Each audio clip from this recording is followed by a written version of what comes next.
ગુજરાત અનેક વખત મુશ્કેલીમાં આવ્યું ત્યારે રાહુલજીને ગુજરાતની જનતાની ખબર પૂછવાનો સમય ન હતો.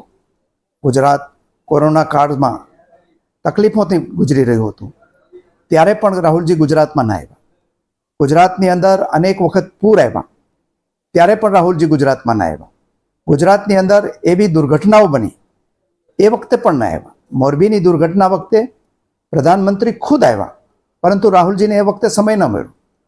પરંતુ અત્યારે જે ભારતીય જનતા પાર્ટીના કાર્યકરો માત્ર દેખાવ કરવાના ઈરાદાથી રાહુલ ગાંધીજીનું જે સ્ટેટમેન્ટ હતું હિન્દુ વિરોધી, એની વિરુદ્ધમાં દેખાવ કરવા માટે ત્યાં આવ્યા.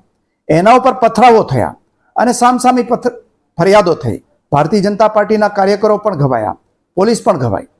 એ વખતે માત્ર ગુજરાતને બદનામ કરવાના બાના માટે રાહુલજી ગુજરાતમાં આવ્યા છે અને એ બાને પોતાની રાજનીતિ કરી રહ્યા છે.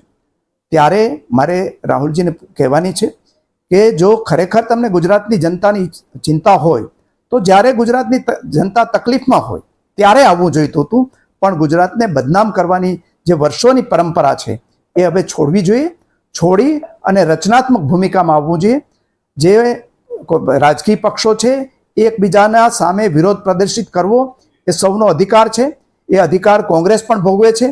હું જ્યારે કોંગ્રેસ પક્ષનો અધ્યક્ષ હતો ત્યારે ખાનપુરનું ભારતીય જનતા પાર્ટીનું કાર્યાલય છે, એ કાર્યાલયને તાળું દેવાની ઘટના પણ બની હતી અને કોંગ્રેસના કાર્યકર્તાઓએ કરી હતી. છતાં એ વખતે નાનકડી ફરિયાદ કરીને હેરાન કરવાના પણ ક્યારે પ્રયાસો થયા નથી. ત્યારે આવી બાબતની અંદર પૂર્વ તૈયારી કરીને ભારતીય જનતા પાર્ટીના કાર્યકરો ઉપર હુમલો કરવો અને પછી એના માટે થઈને રાજનીતિ કરવા માટે ત્યાંથી દિલ્હીથી અહીંયા પહોંચવું એ ગુજરાતને બદનામી આપવા સિવાયનો બીજો કોઈ નથી. જો ખરેખર અહીંયા ગુજરાત કોંગ્રેસને ઊભી કરવી હોય તો કોંગ્રેસના આગેવાનોએ પ્રજાની વચ્ચે જવું જોઈએ અને પ્રજાની વચ્ચે જઈ અને પ્રજાના દુઃખ દર્દો સાંભળવા જોઈએ, ફરિયાદો સાંભળવી જોઈએ. રાહુલ ગાંધી છે આજે પીડિતોને પણ મળવા છે. રાજકોટ છે, અમદાવાદ છે, બરોડા, સુરતની ઘટનાના પીડિતોને મળશે. આ ઘટનાઓ બની, જે રાજકોટની ઘટના બની હોય કે સુરતની હોય કે મોરબીની હોય, એ વખતે રાહુલજી કેમ ના આવ્યા? અને ખરેખર જો એમને ચિંતા હોય તો એમણે રાજકોટ જવું જોઈતું હતું. એને બદલે આ બાના જે પોતે આવ્યા છે રાજનીતિ કરવા, એ બાના હેઠળ પીડિતોની સહાનુભૂતિ મેળવવા માટે રાજકોટના પીડિતોને અમદાવાદ બોલાવ્યા છે.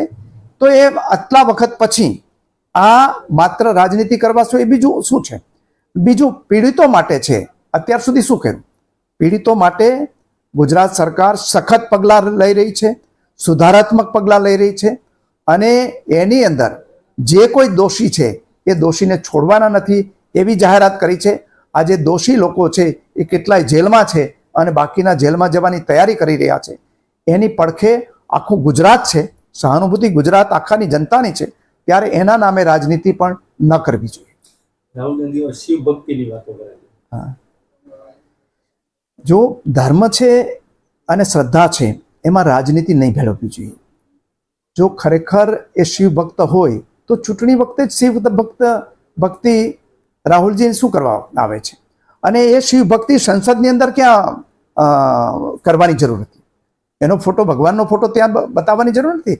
ભગવાનનો ફોટો તો અંદર પડેલો હોય છે અને એ તમારે જે મંદિરોમાં જાઓ ત્યારે તમારે શ્રદ્ધાથી માથું ઓટોમેટિક જેને હોય ભક્તિ એ નમી જતું હોય છે.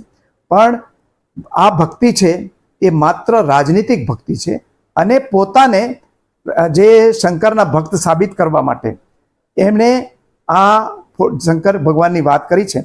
મને કોઈ જગ્યાએ એવો દાખલો નથી કે રાહુલજી શંકરજી ભગવાન સાથે જોડાયેલા હોય એવું કોઈ જગ્યાએ જોયું હોય તો.